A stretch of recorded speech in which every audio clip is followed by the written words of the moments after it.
So, good evening, people. We Before we start officially, I would just like to know how many of you are students, parents, teachers.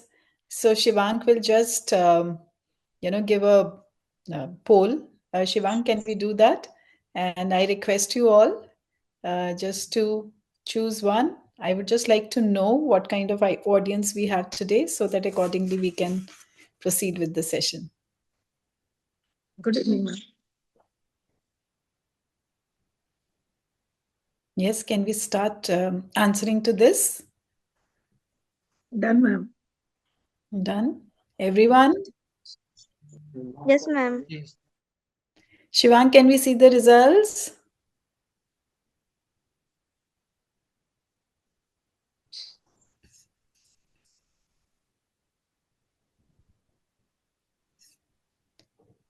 Okay. I can see the majority are counselor and students. Okay. Okay. Good Five, evening, ma'am. five people still have not answered. Okay. Counselor. Okay, thank you so much. So I know whom I'm talking to. I can have the examples accordingly. One more thing I would like to request each one of you to write in the chat box. Shivang, do we have the chat box enabled? If you people can just write, you are from which city? So it's good to know each other, uh, before we start the session. And of course, I will also share I'm from which city.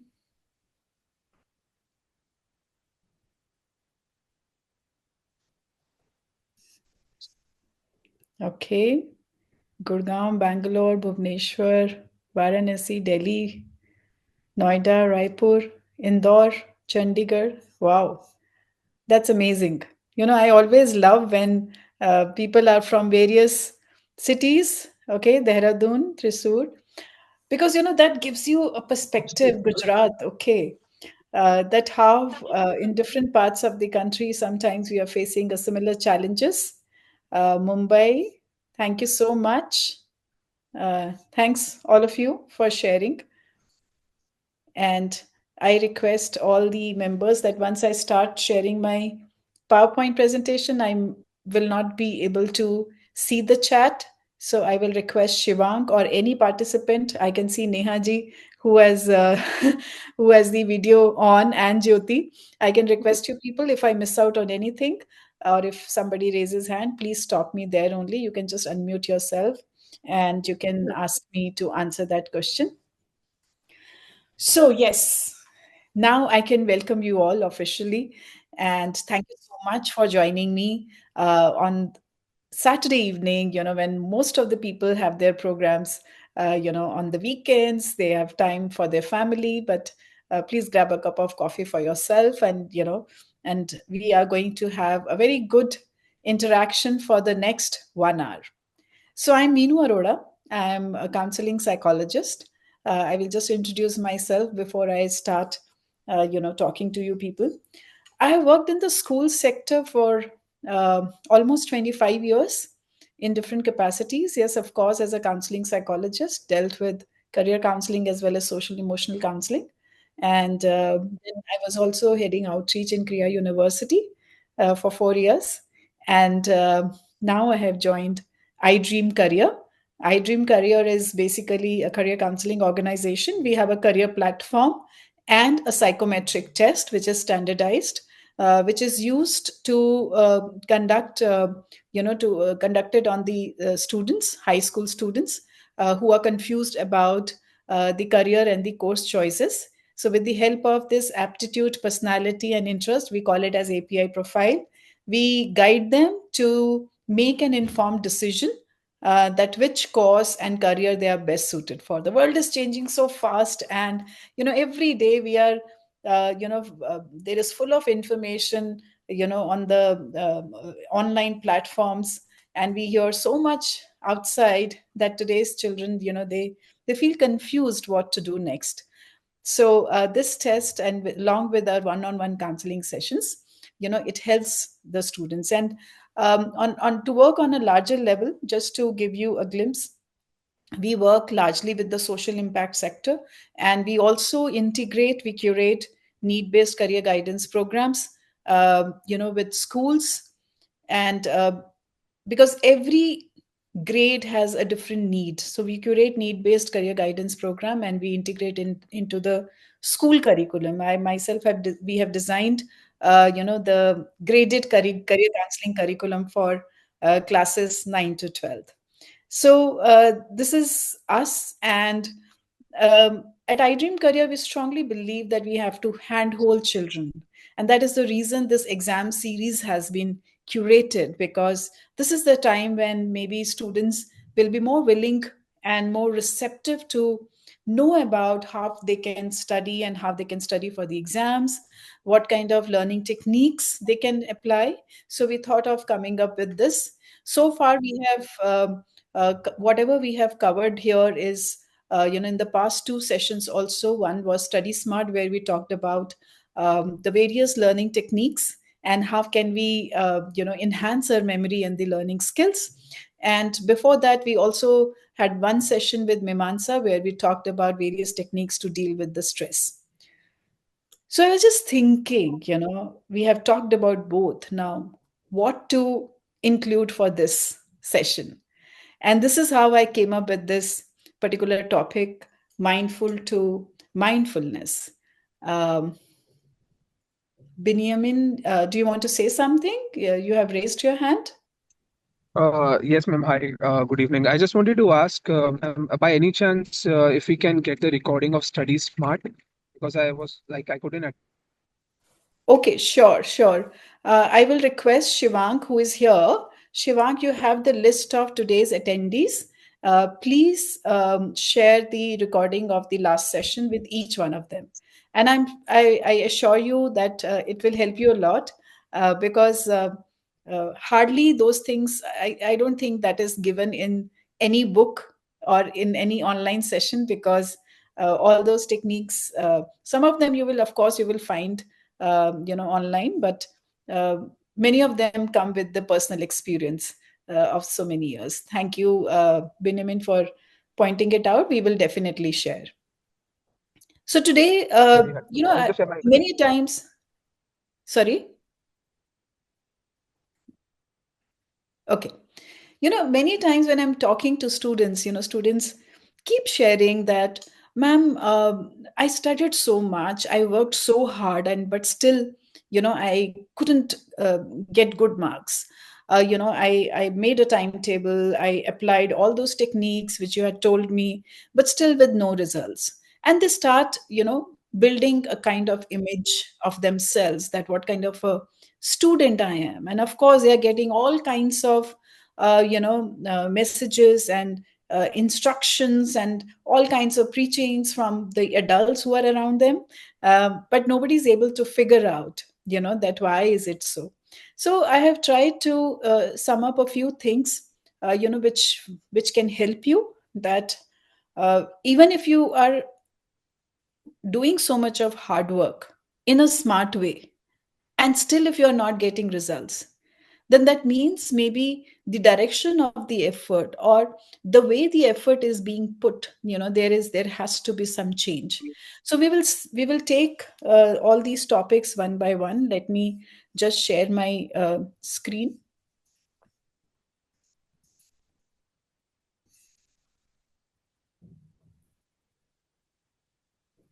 and please, now I once I start sharing, I won't be able to um, see the chat, and I request again that please give me a feedback, because I can't see you people also now. So give me a feedback if there is anything in place. Okay. So now, what is mindful? When we are saying we are going to talk about mindful to mindfulness, so first let's try to understand what is the difference between the two. So when we say mindful, that means it is full of all the tasks, all the belief system, all the objectives, everything, in your mind.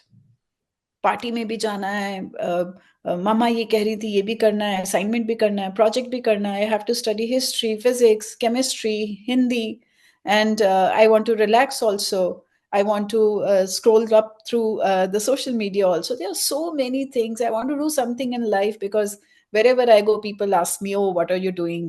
What are you planning to do after 12th? What are you planning to do after 10th? So, the students are all the time are, surrounded by all these questions. And there are so many things going on in their mind. And not to forget, this is the age, because especially starting from, I don't know, students who have joined here, they belong to which particular grade. But even if we start talking about sixth onwards, there was a time when we used to say teenager is, oh, we should talk to them after 13th and all. But even if I look at students sixth onwards, this is the entire period, 6 to 12. They are coping up with different kind of challenges, not only academics, but a lot of personal challenges also. They're going through puberty, they're going through teenager, adolescence, where they have their own kinds of challenges, that everybody is observing me, everybody is looking at me. How am I going to place myself in this entire scenario? How will I perform in comparison to my peers? There is so much of peer pressure, not only in terms of academics, but what are you doing in life? Where are you going in your vacations? How are you spending your free time? What kind of hobbies, interests you have? Whether you go for dance, to learn dance, or for some sports training. There are so many things in a child's mind.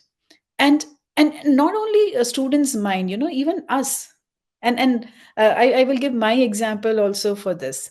So that is mindful, full of thoughts, full of belief systems, full of aspirations, desires. Then what is mindfulness? The moment we change the spelling and we change the word, the meaning changes altogether. So when we say about mindfulness has mainly four ingredients, I can say. The first one is paying attention, listening, watching, whatever is around you. You become aware of what all is around you. That is, the first ingredient of being mindful in a particular moment. The second is on purpose. When I say on purpose, that means, maybe I'm just sitting and, I pick up my phone or I pick up my glass of water, you know, and I'm just thinking and I'm doing my work, I'm typing something. So that is just happening without me being aware of, because I get so used to it.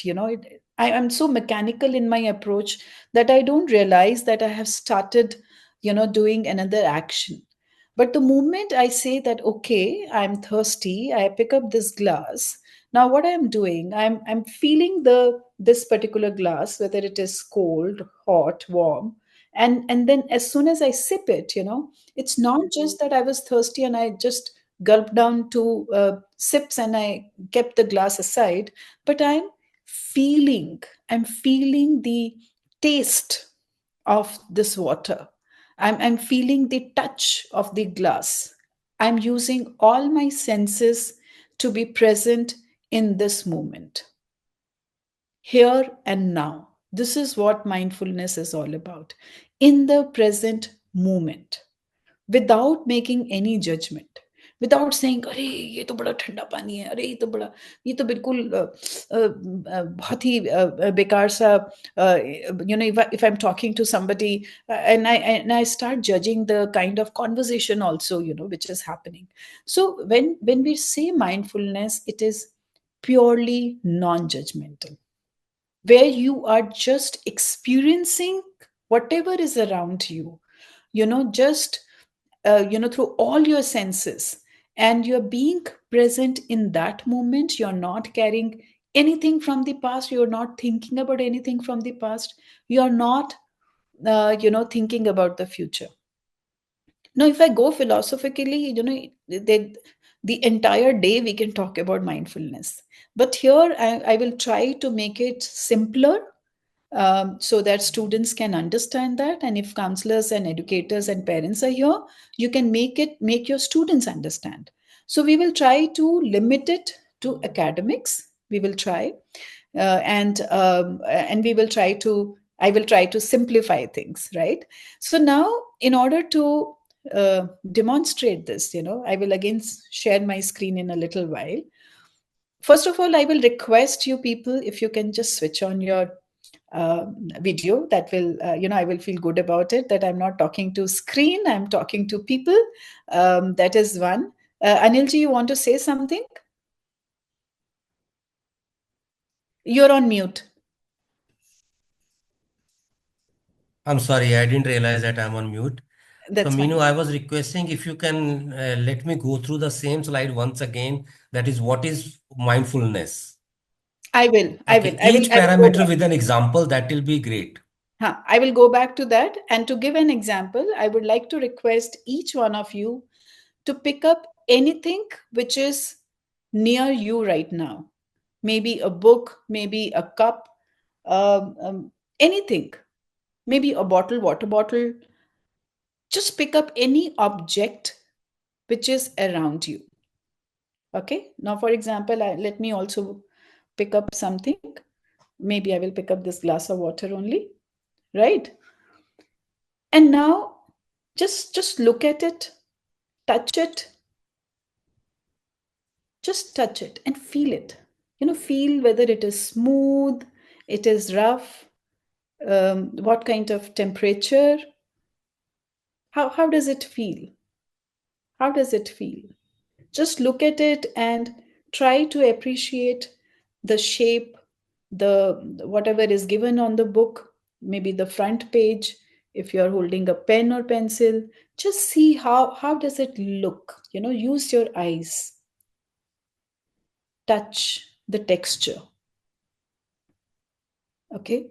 Now just bring this object near your ears. Can you hear certain something? Just try, you know, just feel. And now bring this object near your nose. Smell it. Just smell it. Can you smell something? Are you able to use all your senses to have this? And I'm sure, including me, including me, we never experience the moment. Just a few minutes back, I was feeling thirsty and I picked up the glass before starting the session. I had a sip and I just kept it back because my mind was looking here that how many people have joined. I didn't even realize the taste of the water, right? But the moment I become aware of the present moment, that is the mindfulness. And it's more of observing yourself. Even if you're walking on the road, the moment you keep your feet on the floor, there is a touch. If you can feel that touch, hard, soft, or whether I'm walking on the grass, that is mindfulness, right? The moment when I'm breathing, you know so all of us, just let's take a deep breath. When you breathe in, just feel that air which is going in. When you're breathing out, just feel that air which is going out of your nostrils. We don't do that because we are habituated to it. Okay. But whenever we say, like when we have food, especially with working people, we get little break in between, and jaldi se hum khana kha lete hain. Or maybe if I look at kids, kids switch on the TV and then they eat. They don't enjoy the taste of the food. It's very important, so mindfulness, if you are enjoying every bite, every taste of the food without watching TV, that is also equally good. Because then you are using all your senses, how it is smelling, how does it look, When you chew it, you experience, you feel every bite, every step of chewing and swallowing the food. That is mindfulness.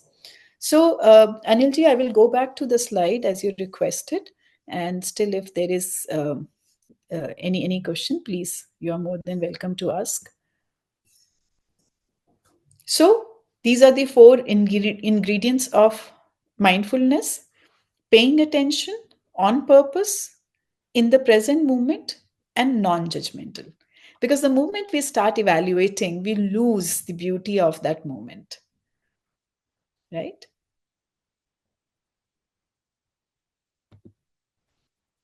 So, what are the benefits of mindfulness? Awareness and acceptance. I become aware of the fact that I can observe myself.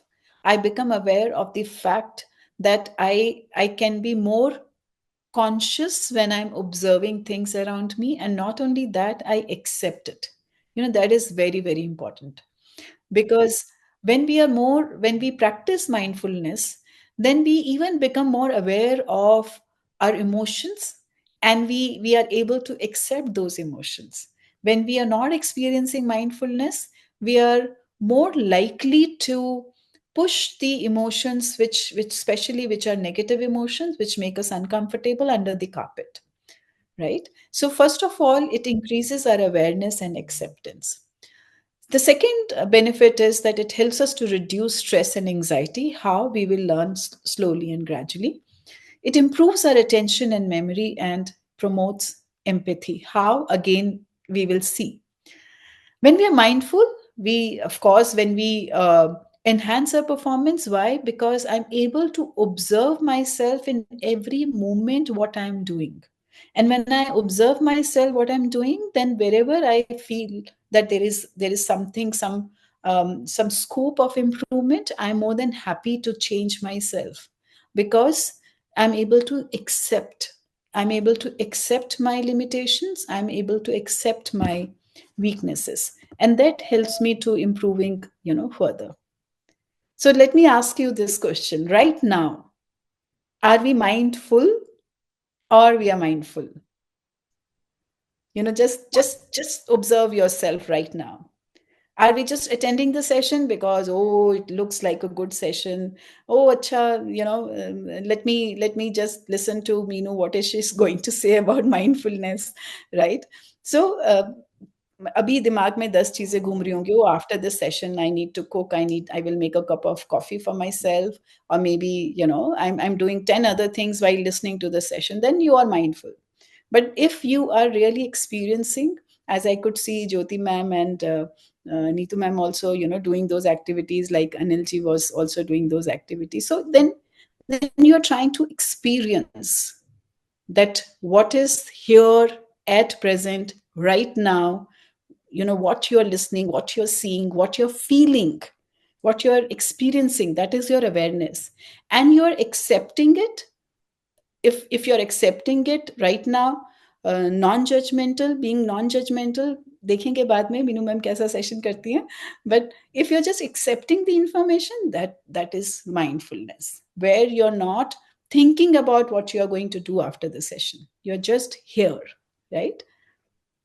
Now, how it is applied to students, because this session, I want to focus everything, and relate to the academics. Now, when students, when you are studying, then it depends that whether you are studying with mindful, with double L, or you are studying with mindfulness, right? Because if you're studying with mindful, that means right now, if you're studying physics, you are more worried about the chemistry syllabus.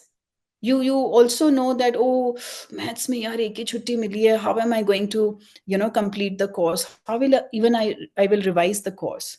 So there are so many things going on in your mind. Oh, after an hour I have to go to my coaching center, or my mom is going to take a test, so let me just quickly finish. So if there are, or after the exams get over, then how am I going to enjoy with my friends? और maybe you are also thinking, अरे यार पहले ही थोड़ा सा seriously पढ़ लेते तो अभी इतनी मेहनत नहीं करनी पड़ती, इतनी टेंशन नहीं होती, right? So if all these things are going on in your mind, let me tell you, you will not remember any one definition of physics.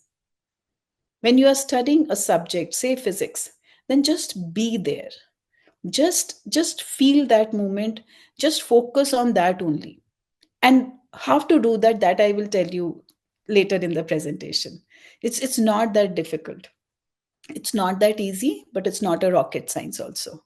And and and you just need to believe in the fact that you will be able to practice mindfulness. Only then you will be able to practice mindfulness, right? So that is why mindfulness is very, very important, for students when they are studying. It happens with all of us, as simple as that. कई बार हम room में अपने घर में घुसते हैं, and we keep the keys.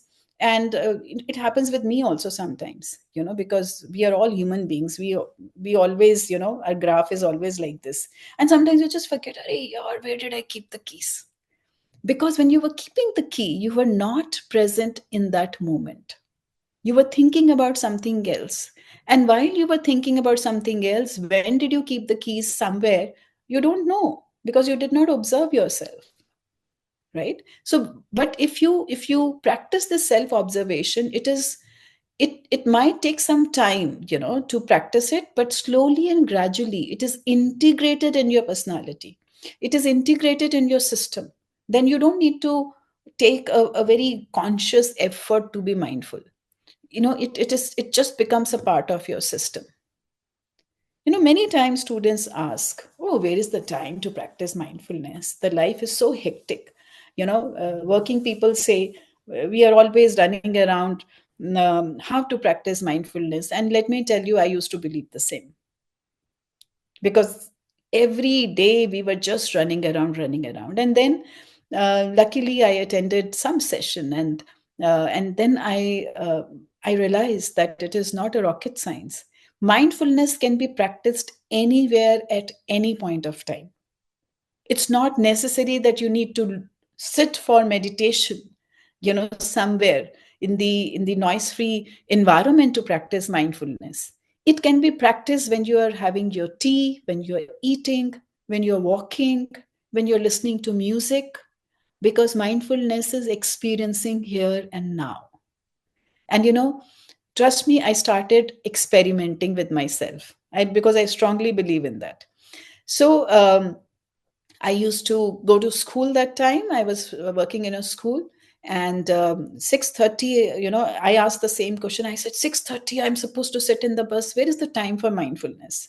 But then I made one change, one small change in my life, that I started waking up a little early, 10-15 minutes early, and I started having my cup of tea with myself. That was my first experience of experiencing a, a meeting with my own self. You call it as introspection, reflection, but that was amazing. The first time when I experienced, it was not easy. First few days I kept thinking, "Arey, 15 minutes ho gaye, I have to cook, I have to run for the bus, and I have to get ready." But then slowly and gradually it became a part of my system. Then the second step which I took was when I was traveling in the school bus. That time everybody knew that I don't talk to anybody. And I just used to sit and observe, just look out of the window. I used to observe the trees. And suddenly I realized, oh, I never noticed that on my way, there is so much of greenery in Delhi. So, this is mindfulness. And don't worry, it's not that I started practicing and I'm perfect in every day and every moment. No, I'm not. I also have my low points. So it happens. It happens. Sometimes you will feel that, oh, Meenu ma'am told me to be mindful, but today I'm not. That's perfectly fine. Because the moment you realize that, Meenu, your life is becoming little mechanical, the moment you realize that now I need to, start re-practicing mindfulness, that is mindfulness. Because that means you realized you were present at that moment, and you realized that you need to change that moment, and you chose to decide that I will make another step, moving towards mindfulness. That is more than enough. Now, the next question comes, that mindfulness, we say that basically helps you to unleash your subconscious mind. What is the subconscious mind?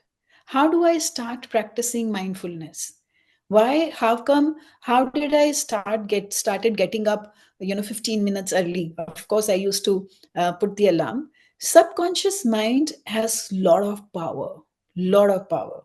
It is as simple as I give you two, three examples, and students, you can relate to it. When you're supposed to get ready for the school in the morning, maybe you are putting up the alarm, or maybe parents are waking you up. But have you ever observed, and I'm asking this question to adults also, have you ever observed that you woke up just 5 minutes before the alarm rings? It happens with me many a times. And I pick up the phone and I see, alarm kyun nahi baja abhi tak? So I was sleeping. I was fast asleep. But how come you get up just 5 minutes before the alarm rings? Because you, before you go off to sleep, if you're just thinking, "Arey, subah 6 baje utna hai, ut jaun main." So you have given instruction to yourself that tomorrow I need to get up at 6. Your brain listens to it. You go off to sleep. Now you're sleeping, but your brain is still working. Your subconscious mind is still working. Your subconscious mind will wake you up when you are asleep, when it is about to be 6. Now you might say, "ma'am कई बार late भी हो जाते हैं हम तो, alarm बजता रहता है, हम उठते ही नहीं." That is a physical condition. Maybe you're physically tired and you are asleep, right? But generally, when this happens, now just imagine the power of mind who wakes you up when you're fast asleep. What is the power of your subconscious mind when you're awake? It is only when you get in touch with this power, you can use it. Another example which I can give is, suppose you're coming back from your school bus stop, or a market, or the park which is nearby your place. No, after the walk, maybe you're thinking about something, you're walking, you get to enter your house. You don't think twice that whether I need to take a left turn or a right turn. You don't think that which house I am supposed to enter. You just enter. Now, why? And then if you decide that after my walk, evening walk, I will go to the departmental store to buy something, and then I will go home. Your feet will take you there only. Now, the instruction is there in the subconscious mind. So even if you're involved in something else, some other work, our brain will take us to the right goal, which we have thought. And if I go by Sigmund Freud's theory, then there are three levels of, mind: conscious, preconscious, which we also call it as subconscious, and unconscious. Conscious, which you're aware of right now. Subconscious, when some information is there in your mind. Suppose if you say, "Oh, yes, ma'am, you talked about this in your last session also," right? This is subconscious mind. Unconscious, which we are not aware of. So right now we are talking about the subconscious mind. And as far as subconscious mind is concerned, all your desires, goals, your intentions, all of them are in the conscious mind. As far as subconscious mind is concerned, all the belief systems, whatever belief systems you have regarding anything, all that are part of your subconscious mind. Now, this belief system which is there in the subconscious mind is very, very important. It's important to know that what kind of beliefs exist in that subconscious mind. Another question before I move on to the next slide, I would like to ask you: what kind of limiting beliefs you have? When I say limiting beliefs, that means negative beliefs. Beliefs which stop you from growth. So, for example, suppose if someone believes, "Oh, I'm an unworthy person, nothing works for me." Uh, you know, what kind of these kind of limiting beliefs you have? Can you share it in the chat? Let me just see.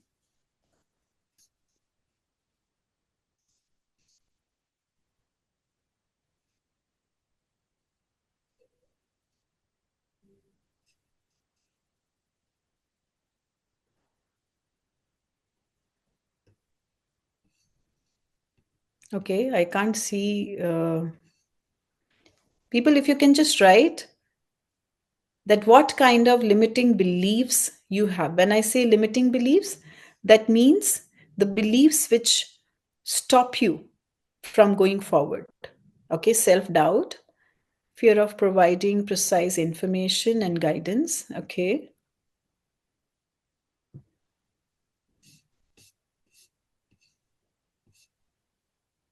can't reach to expectations, can't go for morning walk, lack of motivation, not so confident. Okay. Okay.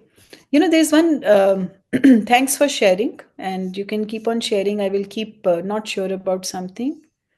Okay. When I was in school, I used to think there is no time. I won't be able to study now. I will flunk in my exams. Procrastination, self confidence, low expectation, lack of, I can't dance, lack of confidence. Okay. You can keep on sharing. And, there's a very interesting thing about the subconscious mind. Yeah. When we have all these limiting beliefs, whatever beliefs you people have shared, in the chat, that whether I will be able to help, I can't does, I can't study, low self-confidence, self-doubt, all those, they become a kind of an inner resonance, inner voice. You start talking to yourself in that particular language. That becomes your self talk. And what happens? That self talk, again, who is listening to self talk? Your subconscious mind. The moment your subconscious mind listens to this self talk, what will happen? As I said, your feet will take you to the place where you have already decided. So when your brain, your subconscious mind, which doesn't judge, doesn't evaluate, subconscious mind doesn't know it is right, wrong, whatever. Subconscious mind listens to you. The moment you start doing this self talk, subconscious mind is listening to that. And it will make sure you're not able to do good in academics, you're not able to provide good guidance, you're not able to dance, you are not confident, because that is the instruction your subconscious mind has got. Because conscious mind is logical. It receives information from the senses. Subconscious mind listens to your self talk and non judgmental. It will do whatever you believe in, and it will it will express that belief system. It will transform that belief system into action. And you also, as an individual, you start attracting those situations, those people, those those events, which validate your view, which validate your belief. Oh, see, I told you I can't dance. I told you that I won't be able to do well in academics. So you start validating your your belief system.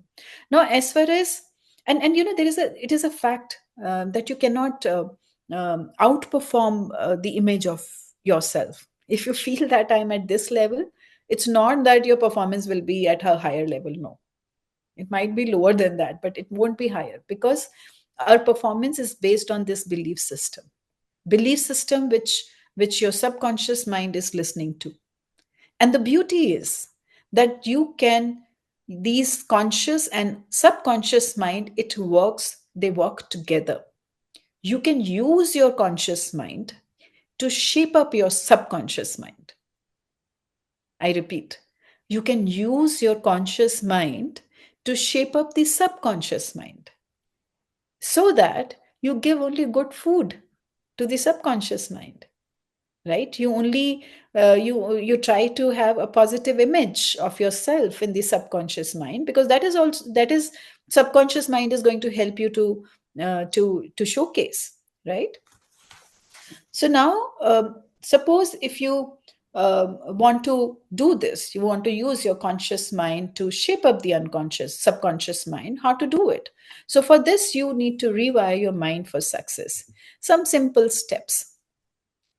Right now, if you're attending this session, decide. Maybe after this session, you can spend 5 minutes with yourself, or whatever comes to your mind right now, you can note it down.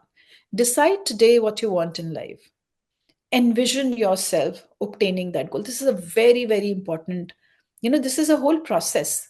So when I say envision, if we get time, I would love to do it, that online creative visualization. So when you envision yourself, suppose if I want, and when I was young, I never knew the role of subconscious mind, but I have practiced it on myself. So I was supposed to, this is, you can proceed in this way. I was supposed to talk on stage for the first time when I was in school. And I was so scared, because I had never gone to the stage to speak anything. So I just started seeing myself, speaking that one line thought of the day in the best possible way. This is what creative visualization is all about. Envision yourself as obtaining that goal.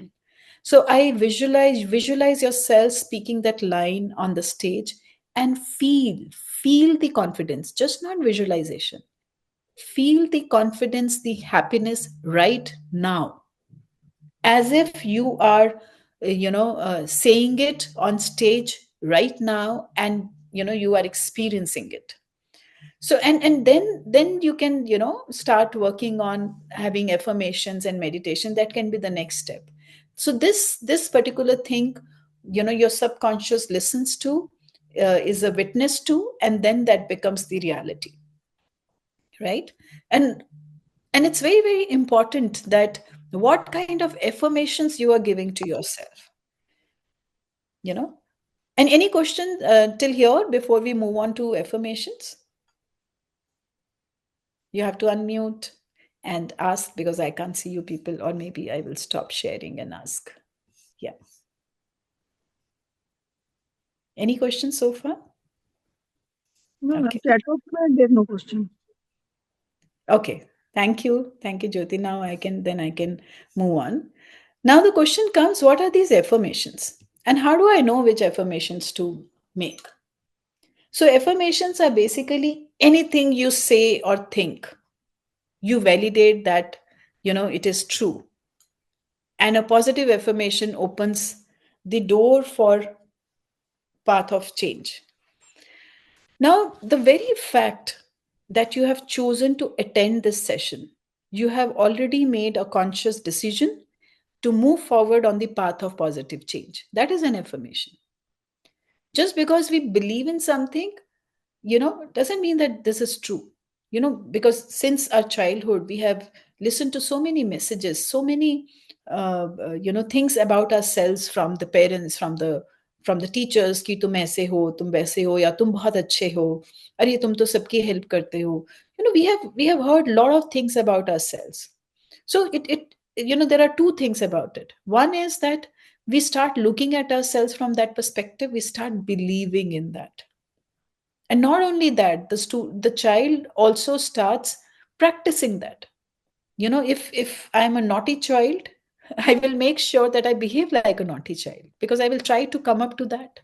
And I will start believing that that is true, and I cannot change myself. We start believing in the fact that I'm like this, and I'm not able to change myself.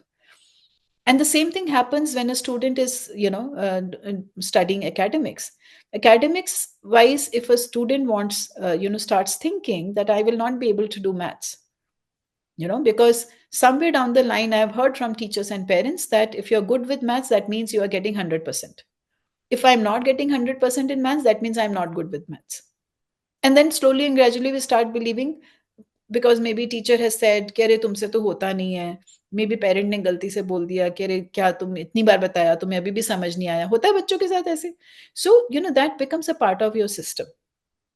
So it's very, very important to change that, right? Because if we say that, oh, I will not be able to do maths, मेरा तो हमेशा कुछ careless mistake कर देता हूँ, हमेशा मैं तो ब्लैंक हो जाता हूँ, मेरे को एग्जाम में कुछ याद नहीं आता, तो that will become a negative affirmation, negative statement, negative self talk to yourself, and your brain will start listening to it, and you will actually forget. You will actually never understand, what you are what you are capable of, because you will not be able to make that decision of making a change. You will not be able to decide that how can I change this negative talk to a positive affirmation. So, because, when we are doing a self talk, or when we are living in a particular way, we are creating our own experiences. No one else is, can tell us, that whether I'm good with maths or not. I have created my own experience. हम सब बातें तो नहीं मानते हैं ना लोगों की. So then why our mind, is so attentive towards the negative feedback? This is a human tendency. Psychologically speaking, human beings are programmed in such a way that we immediately catch the negative statement. If somebody forces you to eat karela and you don't want to, then you don't eat, है ना. मम्मा चाहे कितना भी गुस्सा कर लेती है, हम नहीं खाते हैं, हम कहते हैं कि नहीं जी हमें नहीं खाना. So similarly, you can say no. You can say no to a negative message which is passed on to you, and create your own experience. Rather than creating a negative experience for yourself, you can change that negative talk to a positive talk and change your life experience altogether, right? Also, some people, when we talk about affirmations, many times people say, oh ma'am, affirmations don't help. मैं तो बहुत सारे affirmations लिखता हूँ, कोई काम नहीं करता. But the very fact when you say affirmation doesn't work, that itself is an affirmation. It will never work. So first of all, you have to change your mindset. Mindset is very important. With what kind of mindset you start working on anything. अगर आप doctor के पास भी जाते हो, अगर आपका mindset ऐसा, अरे ये तो बातें ही करता है, कुछ मेडिसिन नहीं देता, सबको एक ही जैसी मेडिसिन लिख के देता है, इसकी मेडिसिन काम नहीं करती, नहीं करेगी. You will hear it from many adults, say कि अरे अरे नहीं उसकी मेडिसिन मुझे काम नहीं करती, दूसरे वाले की करती है. Maybe they are writing the same medicine, prescribing the same medicine, but it is a mindset. Mindset affects our entire body, is controlled by that. So if you listen to any technique or anything with the mindset कि अरे कुछ नहीं होता इससे, हमने बहुत किया है, तो then कभी कुछ नहीं होगा.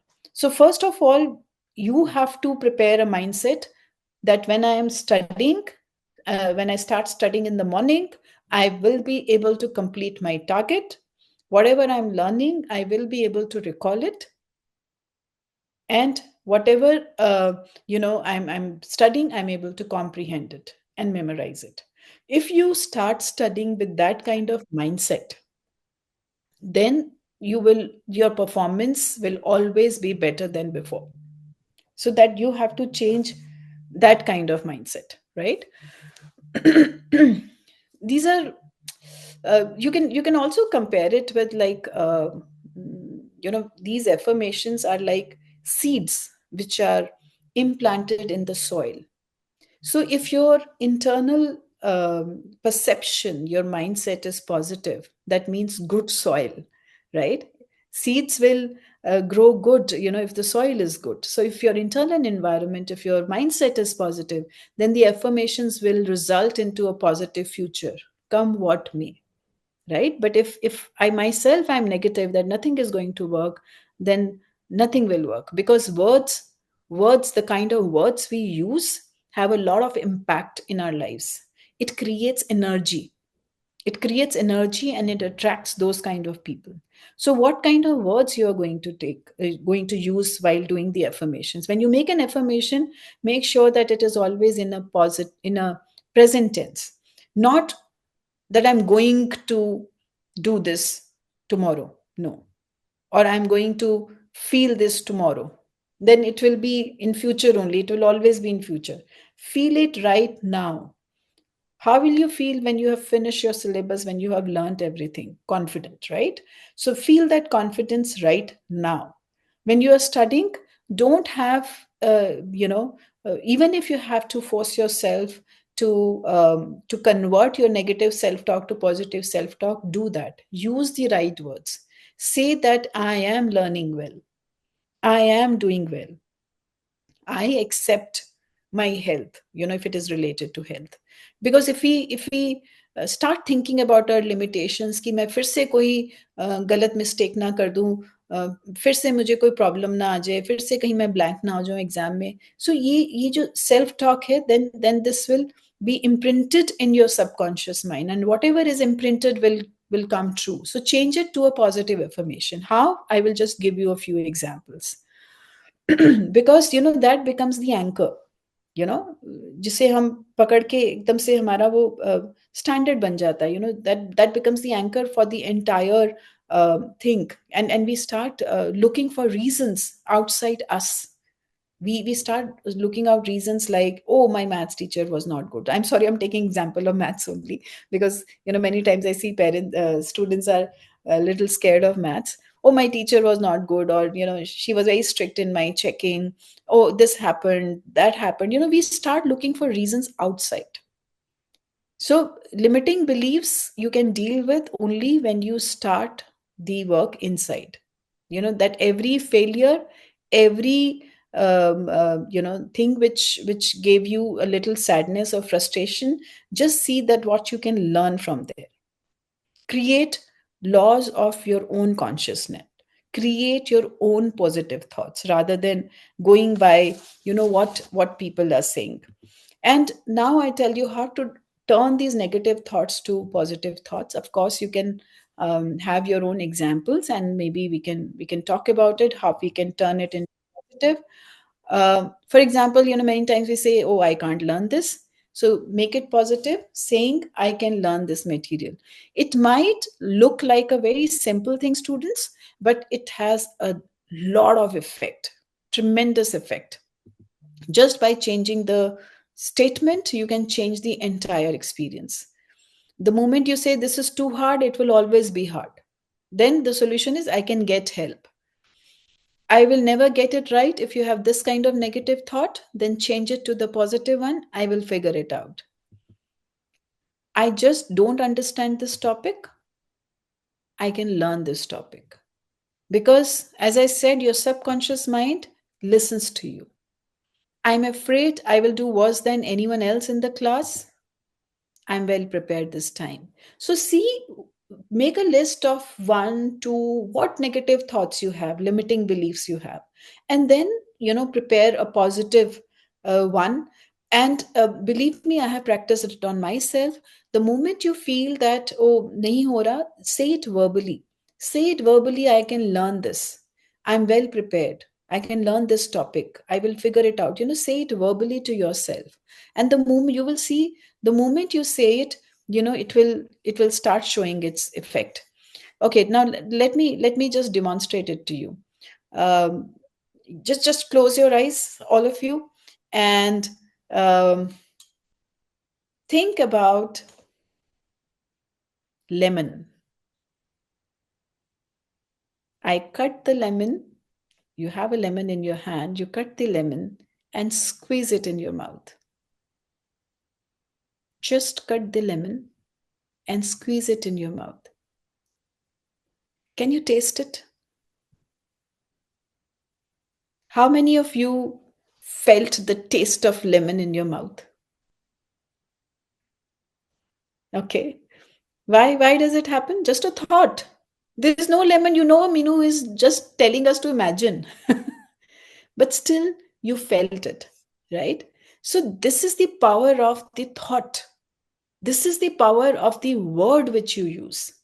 The moment you change your thinking, your words, your skin, because every cell is programmed. Every cell is programmed. So the moment I change the instructions of that programming, to my mind, everything starts changing. Jyoti, for something, has said no. I don't know why. For what you have said no?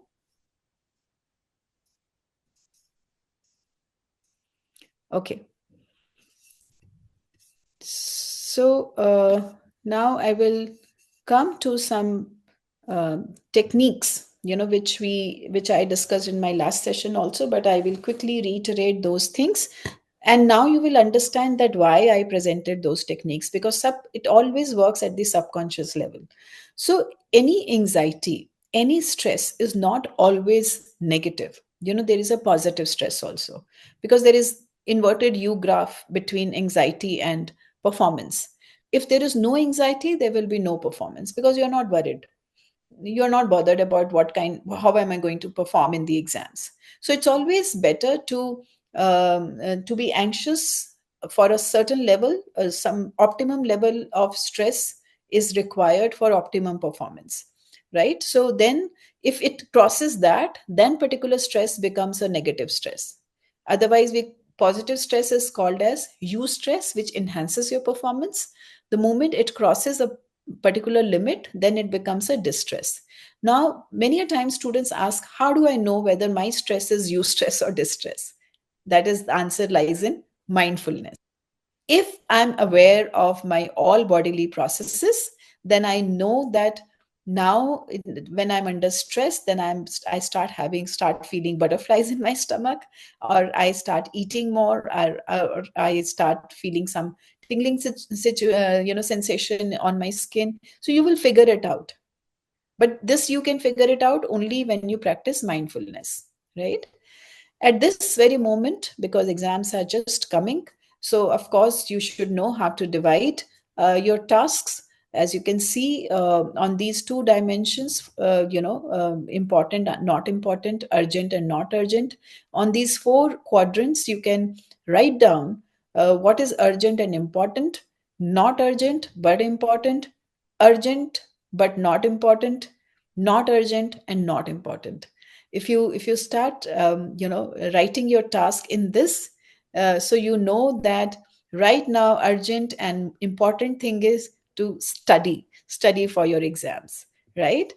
And as we were discussing, that how do I practice mindfulness when I'm studying, instead of having a timetable saying that 6 to 7 I'm going to study physics. This I discussed last time also, I'm just reiterating it here.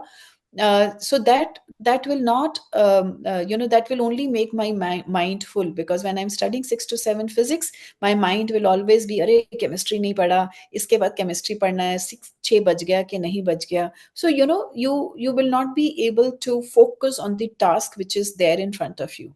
So it's better that you have your daily targets. Of course, your exams are just around the corner.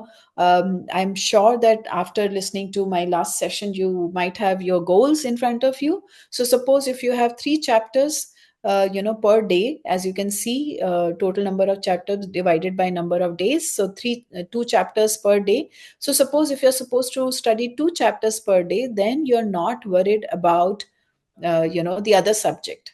These 2 chapters, you can choose one from easy subject, one from a difficult subject, or difficult chapter and easy chapter of the same subject. So that will give a good combination, so that I don't get mentally tired also.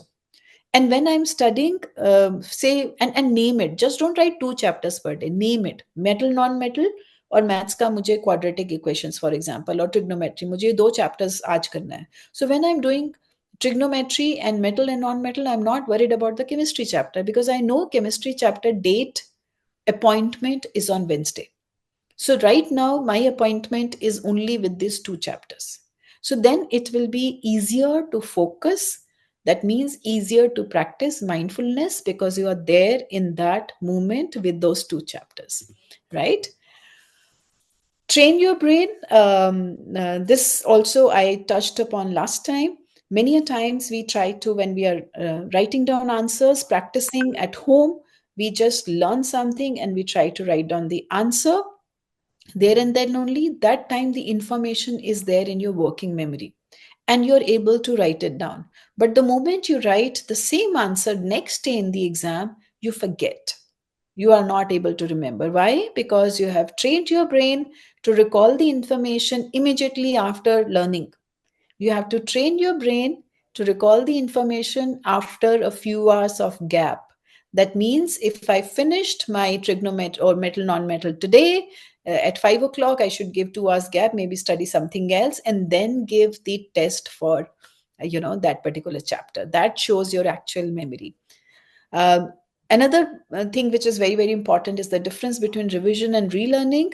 When you revise, please don't have any notebook in front of you. When you open up the notebook and you start reading like this is relearning, not revision. Even if you uh, hide the answer and you're just reading the question, you will be able to read the answer in your mind. But in exam, there is no answer followed by the question. So your brain is not trained to recall the answer when you see only the question. So actual revision is when you have only questions in front of you, so that your brain is trained to recall the information after a few hours. And secondly, when it is not followed by the answer, right? This is the way you can learn differences, by having different colors so that you don't mix up. This is just to reiterate. I already talked about it last time also. Always remember that you can always ask for help. Many a time students say, oh, मैं जैसे ही break के लिए उठता हूँ मेरे parents देख लेते हैं और फिर कहते हैं तुम पढ़ते नहीं हो, right? So, or I just came out for break, and my parents are keep nudging me that चलो चलो वापस जाओ पढ़ने के लिए. So I always say that take them as your personal secretary. Personal secretary reminds you when you have an appointment. Okay, so when your break time is over, your parents are going to remind you that go back and study. But take frequent breaks. If you are feeling very stressed out, then remember that they are always there to help. Your teachers are there, your counselors are there. So just ask for help. There is nothing wrong. Instead of wasting time being stressed and forcing yourself to sit down on that particular thing to study, it won't help. Just get up, have good water, drink a lot of water, have fruits, don't have junk food, and ask for help. Just talk about it. That's perfectly fine to feel stressed, right? The only thing is you should be able to come out of it. Okay, so I will stop here, and you are more than welcome to have a conversation. I'm here to learn from you. I can see a few people have already left, but whoever is here, I will invite you for any question you have or any experience, any which you want to share. Tanmay, I can see you have attended the entire session. I would like to listen to you, whether you have any takeaway, one takeaway, more than enough.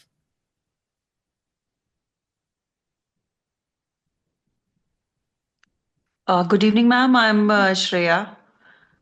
Yes, ma'am. Ma'am, I'm telling my students about right now, like they are going giving their exam for class 10th, and they are struggling with the subjects like social study, maths, and science. Major part of my students, they are now where I am finding it difficult is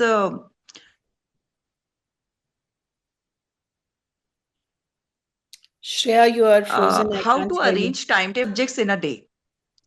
How to arrange? Just a second, ma'am. Ma'am, my students, they are struggling with three major subjects like social studies, science, and maths. Now I like to arrange their syllabus in a day, one easy and one difficult.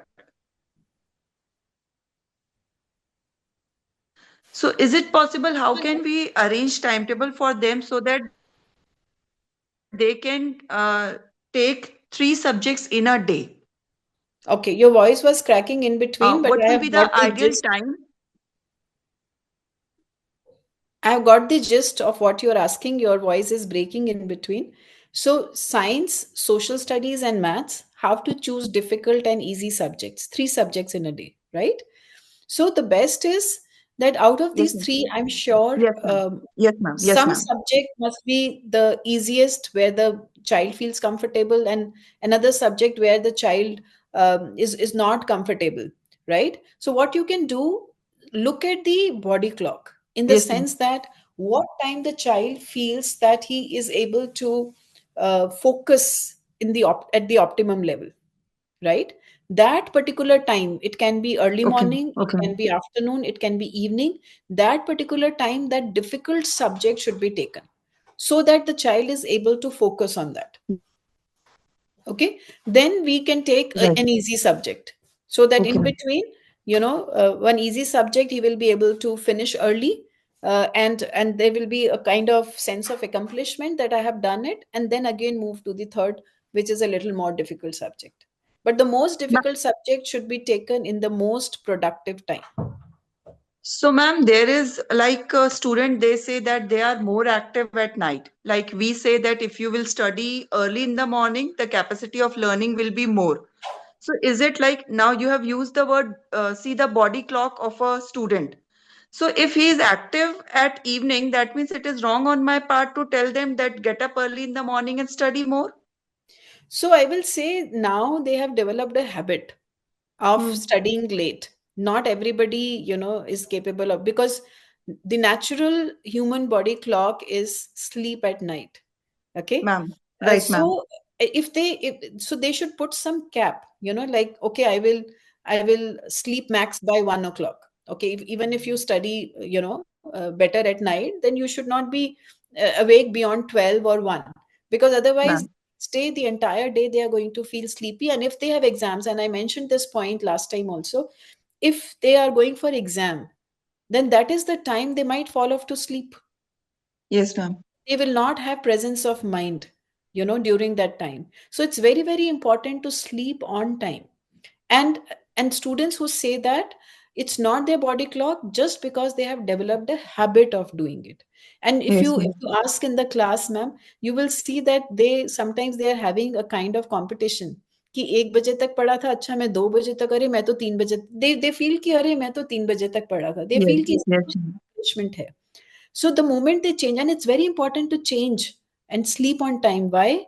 क्योंकि exam जब वो देने जाते हैं ना, again it is a matter of training your brain. अब आपका जो ब्रेन है वो रात में एक्टिव है. आप कह रहे हो कि रात में मेरा प्रेजेंस ऑफ माइंड है, बट आप जब एग्जाम Yes, देने ma'am. जा रहे हो तो सुबह तो आपका माइंड स्लीपी है. How will you give the Absolutely right. Yes, ma'am. work very hard? You will not be able to get good marks because आपका Yes, presence of ma'am. mind नहीं रहेगा. So you have to train your brain to be active during the daytime, especially during the exam time, Exam time. Yes, ma'am. which is 9 to 1. That is the exam time. So they should Hmm. develop a habit before that only to study during that time. Right, ma'am. Right. Thank you so much, ma'am. Yes, Indiraji. Yeah. Good evening, ma'am. Good evening. My question is, it's not about being mindful, but it's a general query that arise in my mind because a few days back, my nephew who is in standard 10th, okay, so the 10th board is actually starting from 15th, and in their school, they had this counseling session wherein these people are counselors want to give guidance to the students to take up the subject for their 11th and 12th. Okay. So my nephew is more interested in maths and science related subjects. He is finding all the social science and I mean, those subjects a bit not so interested. But the problem is, ma'am, he is suffering from epilepsy, and his scores in subjects are not that great. But if I have interacted with him, he has good analytical skills and the concepts of maths and science. It's really good. But academically, his scores are not good. So now my brother and sister-in-law, like they are also for going ahead with the counselor with the norm saying that in the school they have the norm. If you are scoring 75% and above, you should take up science. Then if it is below that, then commerce, and below 60 means you have to go for arts. So I have a point here, and I'm not able to convince them that you should see the aptitude of the child because he is interested in something. Just because he's not scoring, we should not force certain subjects. And just because the school is near to your place, probably we can, think of about some other school or colleges which is also a bit far. But they are like, no, he's after all a patient and he's going through these medications, whether he'll be able to cope up with all these subjects because it is tough. So, can you please give some guidance how to kind of convince them and think about that kid is interested, because the kid is also not able to convince because in certain criteria they are also taking the decision for him. So, Okay. So, Indra ma'am, I have written my email ID and the phone number in the chat. okay, You please connect me individually because it's a specific query. I would like to okay, talk to you in a little more detail and okay. individually. Okay. Thank you, ma'am. So, what is the convenient time to talk to you? You can call up tomorrow after Okay. lunch or maybe Monday. Monday after lunch. Okay, sure. I'll just give you a, reminder and Just before give me a giving a message call. and I will Yeah. connect with you. Send me a So, message, is it your WhatsApp message. WhatsApp number also? Yeah, this is a WhatsApp number. Okay, fine. That's nice. Thank you so much. Any other question? Okay, I'm just looking at the chat and somebody has asked, Anamika has asked, some tips to manage anxiety just before the exams. Oh, yes, Anamika, you have, I will come to you, Ahmed. This is a very important thing. When a students, when you're entering for the exams, कई बार क्या होता है अंदर enter करने से पहले बाहर हम पूरी बुक पढ़ना चाहते हैं. I see students just reading everything and the teacher is just telling them अरे अंदर चलो. Never do that. Don't try to read everything just before the exam. Not possible. That is why I said train your brain to recall the information after a few hours. Then you won't feel like reading just before entering the exam, because then it makes you more stressful. When students are discussing outside the examination hall कि अरे किसका कितना course हो गया, कौन सा book पढ़ लिया, कितने पेपर्स कर लिए, don't involve yourself into that discussion. Just take a few deep breaths. हमेशा breakfast करके जाओ, कुछ खा कर जाओ, एक पानी की बॉटल आपके पास होनी चाहिए. You should have a watch also so that you can time yourself during the exam, right? And during the exam, don't worry if others are taking more sheets than you, that's perfectly fine. So take a few deep breaths, and as I said, positive affirmation. Just tell yourself, I am doing my best. I will remember everything. Okay? Don't create any doubt. Forcefully tell yourself. एक movie में था ना, Three Idiots में all is well, right? Actually, that is a psychological technique. That brings you back to the positive affirmation that all is well. I will do well in the exam. I will remember everything. Always give positive affirmations. So yes, Ahmad, you wanted to say something. Good evening, ma'am, and first of all, thank you very much for the information that we had today. So I had a few questions. The first one is that a lot of mentors in this criteria of the subconscious mind, the affirmations, they emphasize more on the goal that we have, and they say that the subconscious will automatically drive out the actions from our conscious mind, and then we'll automatically get towards our goal. So we don't have to focus more on the efforts. So that somehow delays the actions, and I'd like you to please throw some light on this.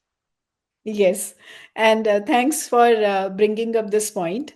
I was thinking at the back of my mind that don't think that, I need to give positive affirmation and efforts don't need to be there. Meenu ma'am ने बोला था बस affirmations करते रहो, नहीं भी पढ़ेंगे तभी भी हम पास हो जाएंगे. No. So when you are making the effort, when you are studying, then you have to study with that positive affirmation. There cannot be, you cannot lower down on the effort, definitely. Secondly, there is a slight difference between the two. When we are saying being more mindful and giving positive affirmation, don't need to force yourself. वो willpower होती है. When you force yourself, that is the willpower and determination. I'm not talking about that.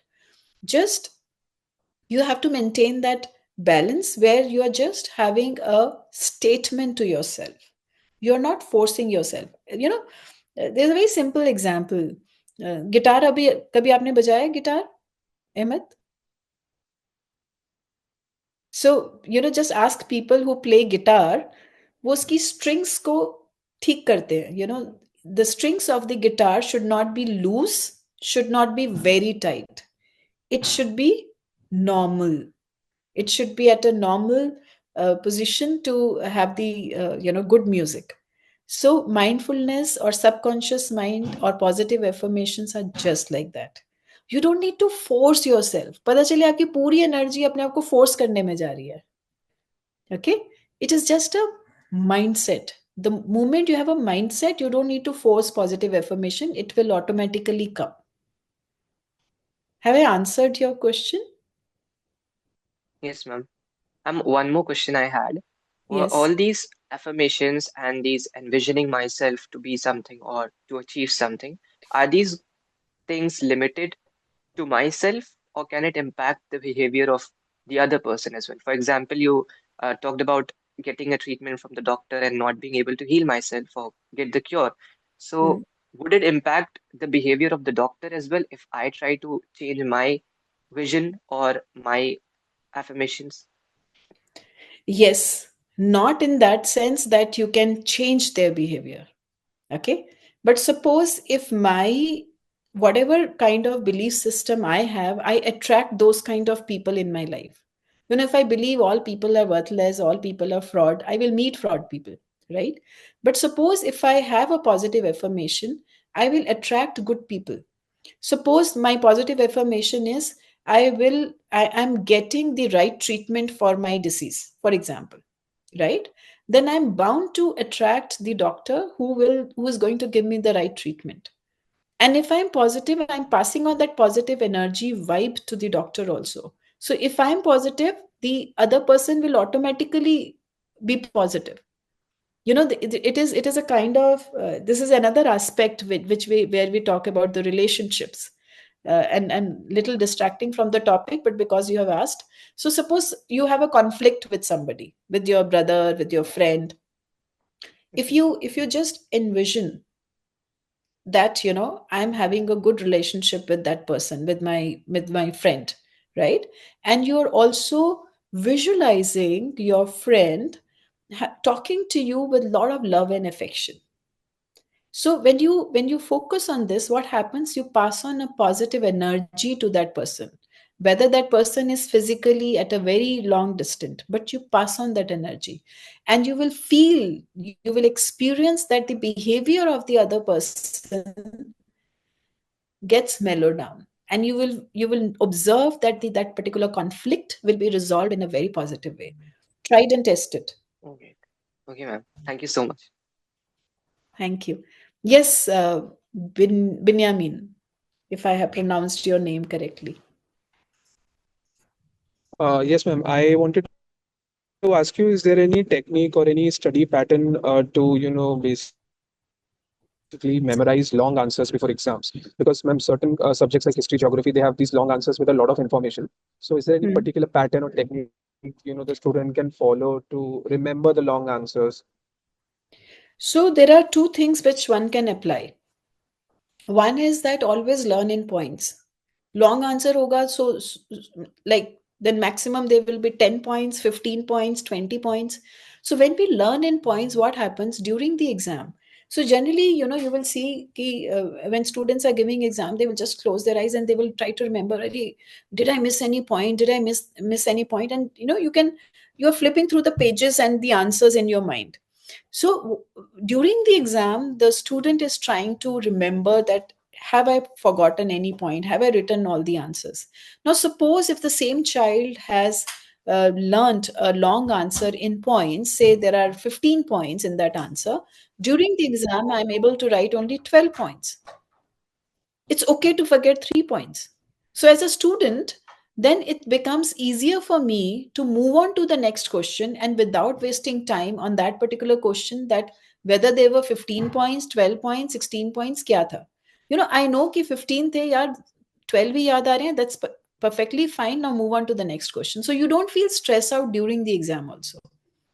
So I think that works best. When you learn in points. Secondly, if there are certain steps, suppose there are 8 steps then we can always use a first letter technique. Just say Vibgyor hota hai. Vibgyor, the full form, everybody knows these are the colors of the rainbow. Similarly, you can pick up the first letter of every word. If there are subtopics, then that can also help. The third thing which can be used is, dividing the entire answer into some broader points. That, okay, there are, I need to, for example, I need to talk about causes of World War II. Then, okay, some are political reasons, some are social reasons, some are, some other reasons. So, I can divide it into different groups. We call it as chunking system. That can also help. Then I know there are three broader points, and every three broader points there are four subtopics. So then also it becomes easier. Some students are good with flowcharts, so this entire three grouping can be shown in a flowchart kind of form, and it will be easier to recall. So every student is different. If you feel that you recall best in a visual form, then convert it into charts. Mind mapping I'm not discussing here. Otherwise, mind mapping is also a very good technique. But one has to learn that. Mind mapping can also be used, where again you start making a map, one word connected with the other word, connected with the other word. That I basically suggest when you are learning things, because then it is easier. But as far as learning the answers for exams are concerned, I have seen these three techniques are very good. Chunking, first letter technique, and learning in points. Even if it is a English answer, character sketch, 6 points, keywords, 6 points, keywords, and just learn that. And another thing, sometimes students just they try to apply the rote memory. They will learn the entire sentence. Never do that. Always learn keywords. Sentences can be made out of it. Keywords should be there in the answer. Okay. Ma'am, I would Hmm? like to add a point for what Yes, we are please. actually discussing. Yeah. So when you also spoke about the key term, yes, key terms are very important because that is what is going to get the mark for the learners. So in order to remember the key term in a very wise manner, I would suggest to create some acronyms or abbreviation, and more on that, create a story. Just for an example, to remember the first 20 elements in chemistry, we just teach our learners like hi, hello, little Betty bought, like that. Let's say for an example, it is like hydrogen, helium, lithium. It comes into the place. So creating story with the key terms, with the acronyms or abbreviations would really helpful. I just wanted to add this, ma'am. Thank you. Thank you so much. These are brilliant points. So, Benjamin, is your question answered?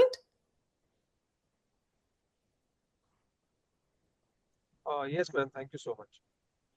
Okay. Yes, Lavanya? Ma'am, there is one more technique we used to teach our children, that is Venn diagram method, where we tell them to, if you want to learn differences, you can put one difference. Let's take an example, Earth and Moon. So, what are the differences between Earth and Moon can be kept in one circle and other in other circle, while the part which is coming in between both the circle will be taken as similarities. So in that way, children can learn differences as well as similarity by using Venn diagram, ma'am. Very, very insightful. Thank you so much, Lavanya, for sharing this. I'm sure, it is going to help students. Ma'am. One student has asked some revision tips for revising a day before exam. Anybody would like to say something regarding this? Counselors who are here? Some revision tips for revising a day before exam. Ma'am, here I wanted to say that just 2 years back, I have completed my MA in psychology, and that when I was student, I wasn't aware the importance of making notes. So what I have done that throughout the year, I made the crux of the note. You don't have to go through the complete book, Actually, if you'll see your content, it is only 50%. Let's take an example that one chapter carries 20 pages of one chapter. That means it is not necessary to go through complete 20 pages, but it is only 10 pages which carries the importance. But you have to make notes in that way that you should not go through the book. You have to mention that for the following, refer to example page number so and so, and for that example you should go through the book. So this will reduce the burden. That means when you are having a preparatory leave of 2 or 3 days, or you can say, well, like one day, you should go with your notes, not that complete book, ma'am, and PYQs, previous year questions, ma'am. Yeah, thank you. Thank you, Lavanya. And So, ma'am, I would Anshu, suggest, sorry. yes, Shalini. Yeah, I would suggest maybe the better revision would be like teaching your friends. Some of your friends may not be very clear with that topic. You just teach them. That would be a greater advantage than ever learning, even with books will not give you. If at all nobody is ready to listen, you start teaching yourself. That itself a greater revision. I would say this. Yes, and we talked about these techniques in our last session. So that's brilliant, Anshu. I think these two techniques shared by Shalini and Lavanya are really great. So you can always have skeleton charts, flow charts, and teach to somebody, and that will help you in revising just before the exam. Yes, Akshay. Hello, can you hear me? Yes. Okay, thank you very much for your insights. So, I just wanted to say that with my students as a career counselor, I suggest them that during the exam they attempt first the questions which they know very well, like the easy questions, then the medium question, which and then last they go to the questions which they are not very sure about. So initially, they spend the first 5 minutes, maybe 5 to 7 minutes, to plan how they are going to attempt the paper. So is this okay? And the second point is whether mock exam practice is required only for entrance examinations or even for the board examinations. So I will start with the last answer first. As far as mock exams are concerned, that is the best way of revising actually, because questions are all jumbled up. So students get used to it, that how do I jump from recalling answer from one chapter to the other chapter to the third chapter. So mock exams are best, and plus then you can also learn how to time yourself, how much time to be given to 3 marker, 4 marker, 5 marker. And actually, I always tell them that try to finish that answer within 5 minutes. Suppose if 5 minutes are given to a 3 marker, then try to finish it within 5 minutes. After 5 minutes, actually go on to the next question. You can always leave some space and come back to that answer, because in order to finish that one answer, you will lose out on maybe a long answer which carries more marks. That is one. Secondly, going back to your first question, that whether the child should start with the answer, the question which he knows very well. um, i will uh, uh, I will tweak it a little around, especially for the board exams, because internal exams, teachers are still able to cope up and they adjust. But for board exams, paper should always be done in a serial order, in a sequential order. I myself have checked board papers of psychology for years. It should be done in a sequential order, because the examiner is supposed to transfer the marks onto the first sheet. And if paper is done in a very haphazard way, then there are chances that certain marks can be skipped. It becomes very difficult, and it is psychologically stressful for the teachers who is checking. So the best is do it in a sequential order. But now suppose in that I know the third answer very well rather than the first two questions, then just leave some space. Andaze say, just leave some space for first two questions and start writing the third answer first. And and if you feel that certain pointers are right with you, then maybe with the pencil, that in the first question just write two key key value points which you remember, and second also you can write, and third you write the full answer. Otherwise just leave some space and write the third, leave the space for fourth, write the fifth, whatever, but do the paper in a sequential order. Akshayji, did I answer your question? Yes, yes, yes. Thank you. Thank you. I was just noting whatever you're saying. Yeah, that makes sense. Like I was not aware about the transferring the marks from the sheet. Yes, yes, So I'm telling you with experience. yes, that's a very important key point, right? And in But they fact, still you get know, yes, in yes, a please. very simple thing, that even when the student is writing the paper, they should always leave two lines between two questions. I have seen that sometimes teachers are not mentioning the basic thing, of the hygiene factors, while writing the paper, and it becomes so messy sometimes. So these are few things which students should keep it in mind, because otherwise all your effort will go waste. Uh, Right, right. you were Yes, saying something, Akshayji. Thing yes, that yes. I was time permits, underline subpoints, and that can be done with pencil also. I always tell them, but that is much neater. Yes. yes, yes, yes. And also, like, I feel that the which is you mentioned about the clock thing, the clock or body clock varies from individual to individual. But as per health sciences, Ayurveda, etc., they always recommend to sleep early and get up early in the morning. So it may a drastic shift may be challenging, but I think if they can inculcate that habit as early as possible and try to inculcate that, by sleeping by before midnight and then getting up, as early as possible, then and early morning there is silence also, they can focus very well and prepare. But looking at the current students, most of them, they like to study late at night, at least 80% of them I see. Yes, yes. So that is why, all of a sudden they will not shift to getting up 4 o'clock at night, Correct, in the correct, morning. right, So that is why I said, even if their body clock says late at night, so at least, start sleeping around 1 rather than at 3. Then, we can always bring it to 12 and then 11, and then, right. like that, stepwise we can work on that.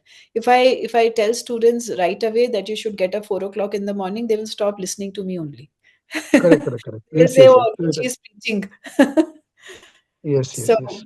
but you're Thank right. you. As our human body is, the natural body clock is the best time is early morning, of course, Thank you. Thank you very but much. not by sleeping at 12 and getting up at 4. Yes, yes, yes. Minimum 6 to 7 hours they need the rest. Right. Yes. Thank you. Yes, yes. So I think there is no other question, and I hope all of you have some takeaway, and people who have already left will have at least one or two takeaways. Otherwise, I will not feel happy. So, thank you so much for joining me today and sharing your insights. That was really, really helpful for me as well. And I'm sure the students who joined will definitely be benefited of this session. Thank you so much. Thank you, ma'am. Thank you, It is ma'am. helpful for us also. It will be helpful for us also. Yeah. Great, great. Thank you. You can stay happy, ma'am. There are a lot of takeaways today. Yeah. Thank Thank you so you. much. Sharing this recorded session. Mhm. Yes, yes. We will send you the last Yeah. session also, which was Study Smart, where we It is talked Okay. about a few available more on YouTube techniques. also, ma'am. Thank you. On YouTube also it is available now. Yes, it is available on YouTube as well. YouTube also. So if you follow IDC on IDC, huh, YouTube, IDC channel, you Okay. will get to see all the videos, in fact. all the way. Okay. Okay, ma'am. Thank you, ma'am.